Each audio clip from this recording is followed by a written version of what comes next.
নমস্কার। আজকে সাহিত্য অঙ্গন প্রত্যেক সাহিত্য অঙ্গনে যে রজত জয়ন্তী বর্ষ উৎসব পালিত হচ্ছে। কিছুদিন আগেই আপনারা জানেন সাহিত্য জগতের সুবর্ণ জয়ন্তী উৎসব পালিত হয়েছে। সুবর্ণ জয়ন্তী মানে 50 বছর ধরে একটা প্রকাশনী সংস্থা দীর্ঘদিন ধরে সাহিত্যের জগতে বই প্রকাশ করে চলেছেন। 50 বছর মানে কম কথা নয়। ওনারই তিনি সহধর্মিণী, আমার বলতে গর্ব হচ্ছে উনি একজন নারী। সম্মানীয় মাননীয় জয়া মৈত্র মহাশয়, তেনার উদ্যোগেই এই সাহিত্য অঙ্গন পত্রিকা, এটিরও 25 বছর হয়ে গেল। 50 বছর আর 25 বছর ধরে যা বই প্রকাশ করে চলেছেন তাদের গুণগত মান বা তাদের তাদের কোয়ালিটি সম্বন্ধে কোনো কম্প্রোমাইজ করছি না। কিন্তু এখনকার দিনে আমরা যে যুগে বাস করছি, আমি সবাইকে এত দূর দূর থেকে কবিরা এসেছেন, প্রত্যেকে অত্যন্ত শ্রদ্ধেয় এবং প্রত্যেকে অত্যন্ত গুণী মানুষ। প্রত্যেকে যারা কবিতা লিখছেন বা সাহিত্য লিখছেন তাদের অনুরোধ করব তারা দয়া করে অন্তত এমন সাহিত্য কিছু লিখুন, একটু কিছু সাহিত্য লিখুন। আজকে যে যুগে আমরা বাস করছি, একবার আপনারা ভাববেন যে আমরা সভ্যতার জগতে এগিয়েছি না পিছিয়ে এসেছি, আর অনেক বহু বছর পিছিয়ে গেছি কিনা সেটা প্রশ্ন, বিবেকের কাছে প্রশ্ন লাগছে। সুতরাং আপনারা এমন সাহিত্য রচনা করুন বা এমন কবিতা লিখুন যাতে মানুষের মানবিক সচেতনতা জন্মায়। আমি আশা করবো আপনাদের কাছে সেই সময়টা বোধহয় আমরা এসেছি যে মানবিক সচেতন করার লক্ষ্য আমাদের সময় এসছে। আমরা নিজেরা যদি না পাল্টাই, কাউকে দোষারোপ করে কোনো লাভ নেই। আমাদের মানসিক বিকাশটা কিন্তু এখনো ঘটেনি। আমার মনেই প্রশ্ন হচ্ছে, আদৌ কি আমরা সভ্য হয়েছি?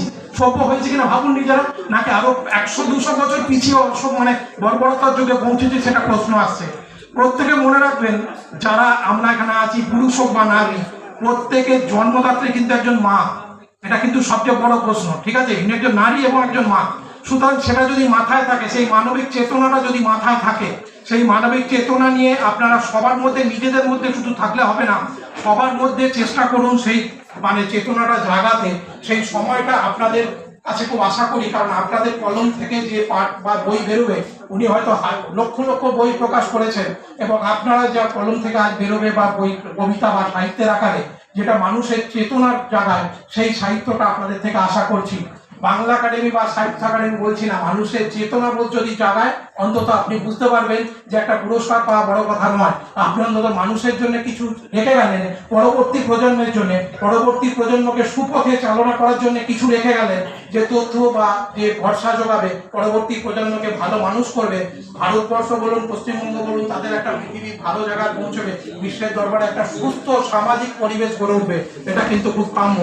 আশা করছি আপনাদের কাছে।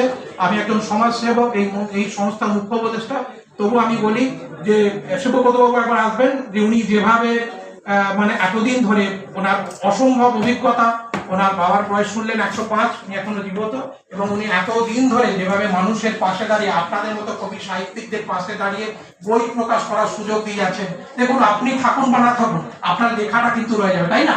আপনার লেখাটা কিন্তু পরবর্তী প্রজন্মের কাছে রয়ে যাবে, এবং পরবর্তী প্রজন্ম কিন্তু সেই লেখাটা দেখবে। আপনার নিজের আত্মীয় স্বজন নয়, সেখান থেকে কিছু পাবে। আমার দাদু বা ঠাকুমা এই বইটা লিখেছিল বা কিছু একটা বলেছিল, পুরস্কারটা নাও থাকতে পারে, পুরস্কারটা অবসরেট হয়ে যাবে, লেখাটা কিন্তু হয়ে যাবে। বই একটা অ্যাসেট কিন্তু। আজকে আমরা রবীন্দ্রনাথ বলুন, নজরুল বলুন, বিবেকানন্দ বলুন, সমস্ত কিছু জানছি কিন্তু বইয়ের হাত ধরি।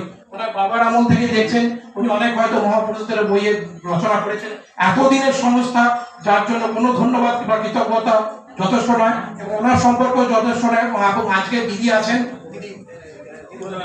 জয়া মৈত্র মহাশয় মাননীয়, ওনারও আজকে এই সাহিত্য অঙ্গন যিনি চালাচ্ছেন 25 বছর ধরে, ওনার জন্য আপনারা একবার হাততালি দিন, করতালি দিন, এবং আশা করব ভবিষ্যতে আপনাদের মধ্যে থেকে এইরকম লেখা উঠে আসুক, এবং সেই বই শিবব্রত বাবুর হাত দিয়ে প্রকাশ পাক, সাহিত্য অঙ্গনের হাত দিয়ে বা সাহিত্য জগতের হাত দিয়ে।